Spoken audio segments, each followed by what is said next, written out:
Uma forma muito comum de se tentar diferenciar ciência de pseudociência é apontando um suposto método falho, o uso de exemplos escolhidos a dedo. Essa prática, que em inglês é chamada de cherry picking, seria a seleção apenas dos casos que confirmam uma ideia, enquanto se ignora tudo aquilo que a contradiz. Isso é frequentemente visto como um sinal claro de um desvio das normas científicas.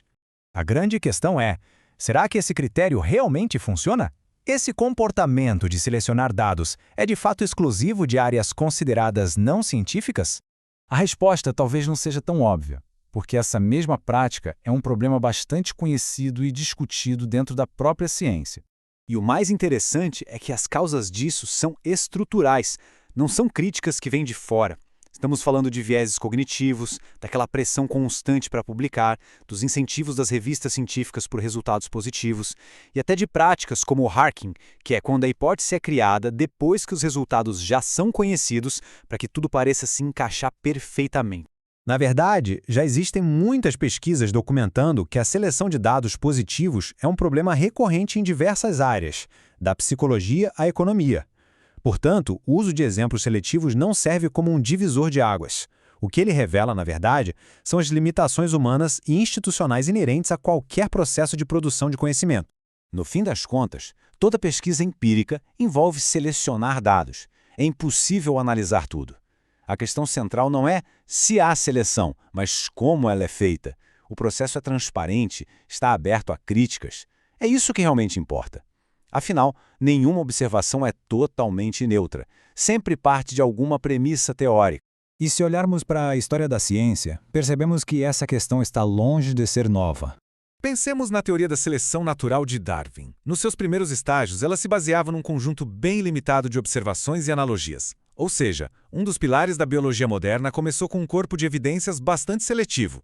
O mesmo aconteceu com a teoria da deriva continental. A ideia revolucionária de que os continentes se movem surgiu a partir de correlações geográficas incompletas e de um registro fóssil fragmentado. Eram evidências que poderiam facilmente ter sido rotuladas como escolhidas a dedo. E temos também a teoria atômica, que foi um modelo explicativo extremamente poderoso por décadas, muito antes de ser possível observar um átomo diretamente. Isso mostra como uma teoria pode ser cientificamente útil e progressiva, mesmo sem uma verificação direta de suas bases. O que esses exemplos históricos nos ensinam é que aquilo que à primeira vista parece uma seleção enviesada de dados, muitas vezes é apenas uma característica normal das fases iniciais e exploratórias de uma nova investigação. Se esse critério fosse aplicado de forma rígida, grandes avanços científicos poderiam ter sido descartados prematuramente. E isso nos leva a um outro ponto crucial: a forma como a acusação de cherry picking é aplicada, geralmente com um padrão duplo bem claro. Essa tabela ilustra bem a assimetria. Para uma teoria já estabelecida, um exemplo positivo é visto como confirmação. Já para uma teoria nova, é só um dado anedótico. Por outro lado, um exemplo negativo para a teoria convencional é apenas uma anomalia a ser explicada no futuro. Mas, para a teoria não convencional, esse mesmo tipo de dado vira uma refutação definitiva. Os pesos são claramente diferentes.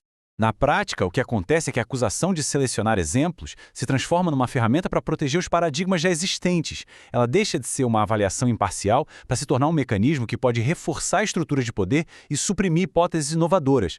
Agora, vamos imaginar o que aconteceria se esse critério fosse, de fato, aplicado de maneira consistente e rigorosa. As consequências seriam bem sérias. Levar essa regra às últimas consequências levaria a um cenário absurdo. Teríamos que invalidar todos os estudos exploratórios, deslegitimar pesquisas com amostras pequenas, excluir disciplinas inteiras baseadas na observação e na história, e tratar as fases iniciais de qualquer teoria nova como algo problemático.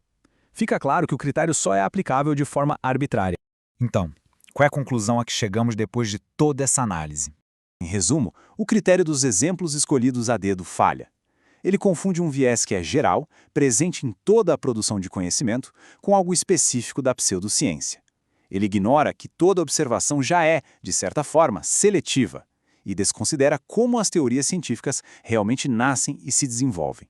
No fim, ele funciona mais como uma arma retórica do que como uma ferramenta de análise real. A questão do uso seletivo de evidências é, na verdade, um problema interno da prática científica, algo que a própria ciência precisa monitorar e corrigir constantemente. não é um critério simples e definitivo para separar o que está dentro e o que está fora do campo científico.